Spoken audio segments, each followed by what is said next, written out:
क्या आपके साथ कभी ऐसा हुआ है कि आप किसी इंसान को भूलना चाहते हैं, लेकिन जितना भूलने की कोशिश करते हैं उतना ही उसका ख्याल आपके दिमाग में आता रहता है।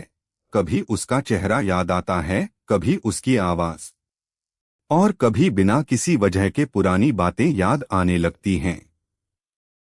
लेकिन सवाल है, क्या इसका कोई साइकोलॉजिकल रीजन हो सकता है? I trust the universe. क्योंकि कभी कभी हमारा दिमाग उन रिश्तों और यादों को बार बार सामने लाता है जिनसे हमारी इमोशंस गहराई से जुड़ी होती हैं। साइन नंबर 1, बिना वजह बार बार उसी का ख्याल आना।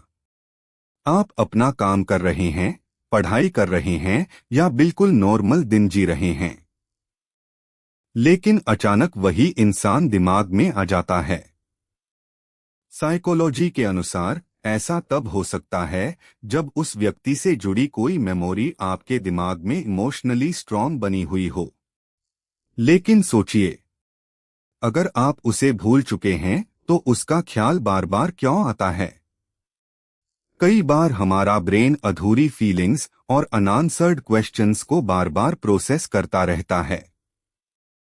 साइन नंबर 2, छोटी छोटी चीजें उसकी याद दिलाने लगती हैं। कोई गाना, कोई जगह, कोई शब्द या कोई ऐसी चीज जिसे देखकर तुरंत वही इंसान याद आ जाए।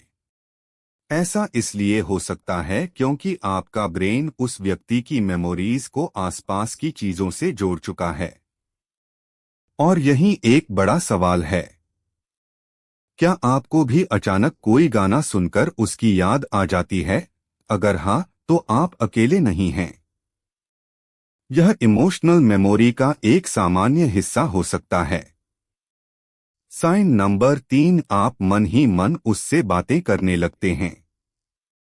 कभी आप सोचते हैं, अगर वो सामने होता तो मैं ये बात कहता। कभी पुराने कॉन्वर्सेशन को दिमाग में दोहराते हैं और कभी कल्पना करते हैं कि अगर वो वापस आ जाए तो क्या होगा। यह संकेत बताता है कि आपके माइंड में उस रिलेशनशिप से जुड़ी बातें अभी पूरी तरह सेटल नहीं हुई हैं। लेकिन खुद से एक सवाल पूछिए, आप उसे सच में मिस कर रहे हैं या उस फीलिंग को मिस कर रहे हैं जो उसके साथ रहते हुए मिलती थी? यह फर्क समझना बहुत जरूरी है। साइन नंबर 4, आप आगे बढ़ना चाहते हैं लेकिन दिल बार बार पीछे चला जाता है। आप खुद से कहते हैं कि अब बहुत हो गया, अब मुझे आगे बढ़ना है। फिर अचानक कोई मेमोरी आती है और इमोशंस वापस जाग जाते हैं। याद रखिए, किसी को याद करना हमेशा इस बात का प्रूफ नहीं होता कि वही इंसान आपके लिए सही है। कभी कभी यह सिर्फ आपके ब्रेन का पुराने इमोशनल कनेक्शन को प्रोसेस करने का तरीका होता है। और शायद यही वह मोमेंट है जहां आपको खुद से पूछना चाहिए, क्या मुझे उस इंसान की जरूरत है या मुझे अपने अंदर के अधूरे हिस्से को हील करने की जरूरत है? I trust the universe. जो रिश्ता आपके लिए सही होगा वह आपको कंफ्यूजन नहीं बल्कि क्लैरिटी देगा। और जो चीज आपके लिए नहीं है उससे धीरे धीरे डिटैच होना भी आपकी ग्रोथ का हिस्सा है।